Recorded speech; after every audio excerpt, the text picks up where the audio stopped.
You are looking at Julian's pronunciation guide, where we look at how to pronounce better some of the most mispronounced words in the world, like this other curious word. But how do you say what you're looking for today? Let's learn how to pronounce the name of this mineral that is yellow. If you want to learn more names of different minerals that are confusing and very often mispronounced, make sure to stay tuned. I've got more videos of pronunciations you'll want to listen to and learn from.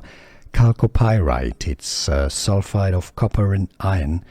Chalco or chalco, it's up to you.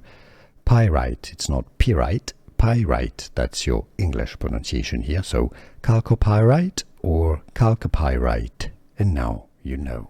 Here are more videos on how to pronounce more confusing words and names too many mispronounced. Like this video if you found it useful. I appreciate your support. I'll see you soon and thanks for watching.